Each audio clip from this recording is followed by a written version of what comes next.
Welcome back. In this video we'll make some improvements to the hero section, create a brand new one, and learn a few new tricks. Let's begin. With design tokens, you can preset colors, text styles, and layout sizes for easier use. Let's create a new color category and add a few colors. Click on the plus button and use the color picker or add the color code directly. You can give the colors names and adjust the opacity as well. From the text tab you can change the default font for the project and create new styles that you can use later on. You can see the effect of the change to the default immediately. Let's also create a few styles for the different headings that we'll need while building this website. You can change the font family, size, weight, and give the style a name. Right-click on the text style and choose Duplicate to make a copy of the style. This can save you a lot of time when you need multiple variations of the same style. From the Layout tab you can create presets used to change size, spacing, and border radius. You can also make changes to existing tokens. For this website, we changed the max width used on our containers. Doing this will affect every instance where the token is used. Let's move on to HTML attributes. When selecting an element, in the right panel you will have an attribute section. Each element has different attributes and you can also write custom ones. Here we use the tag attribute to change a span to a paragraph. Next, let's move to adding and using assets in your projects. From the left side panel, go to the Assets Manager. Here, you can create new folders to organize your assets. To upload assets to a folder, click on the plus button and select the files you want to import from your device. Let's replace our current logo with one that we imported. First click on the logo, and from the Assets Manager, click the Replace icon. Uploaded assets can also be dragged and dropped from the Assets Manager either directly in the Canvas or the Layers tab. With that, we can start building our next section. First we will detach the instance of the section component we previously built. Detached components can be freely edited without affecting other instances of the component. For this website we will prepare a section in which we will add some card components. To create the cards we will build a component from scratch. Using the styling skills we gained so far, we can quickly create a card component.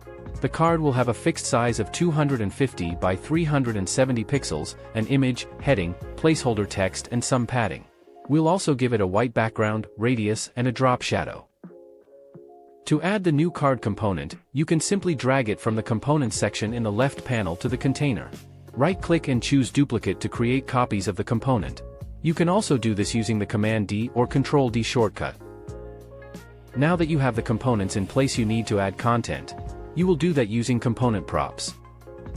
Component props are used to add content to components, without the need to detach them from the main component. This allows you to edit all instances of a component without affecting their unique content. They are generated automatically when the component is built. For our cards we'll use component props to change the source of the image alt attribute, the heading text, and the description text. All instances of the component will have the same props available in the right panel, so you can add content to all of them in the same way. Using component props while building your projects is a great way to save development time. Now that we have all of the cards ready, you can take a look at how the section looks on smaller screens. You can see that the card container has a static layout, and on smaller screens it clips the cards. Use the wrap property to fix this. The wrap property moves items in a container into multiple lines, based on the available space. Both sections have the layout and content we need, but the styling could use some work. Let's add some backgrounds. First, let's group the navbar and the header. This will place them in a full-width container. To add a background image, go to the Assets Manager, choose an image and select Set as Background Image. This one is subtle but we can zoom in to see the effect. For the second container we will add a gradient background. With the grouped container selected, go to the right panel, Background, and select Gradient. From the Gradient Color Picker you can customize the colors you want to use, the angle of the gradient, and more. In this case we are going with the TeleportHQ purple and a slightly darker hue of the same color. You can select multiple elements using the Shift key. In this case you can select both text elements and change the color to white, so they pop on the darker background. Our sections are almost done, but you could add a few more elements to bring everything together. Maybe some floating objects behind the image. In the Assets Manager you can find a huge library of free icons. We'll just look for a circle this time and duplicate it.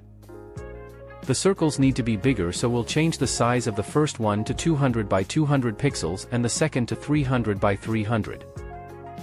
Next, using the color tokens that we prepared at the beginning of the tutorial, we'll make the first circle red and the other one blue, using the background property from the right panel. Now, to move the circles to a good place without breaking your layout, you can use the freestyle position property.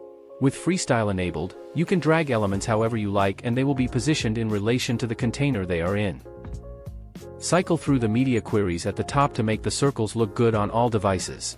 You will notice that the pixel values in the position tab change while moving. That's the position relative to the edge of the container. With the circles in position, we need to bring the image to the front.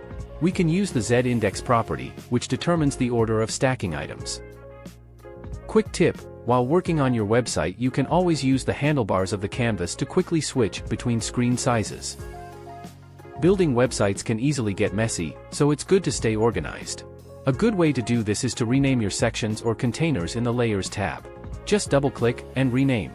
We'll name the first section Hero, and the second one Features. Renaming components is just as easy. Just one more thing to do. Let's give the button a hover effect. Go to the right panel, click on the State section and select Hover. When editing an interaction state, a notification will appear at the bottom. To edit an element in a state, simply style it like usual, using the right panel properties.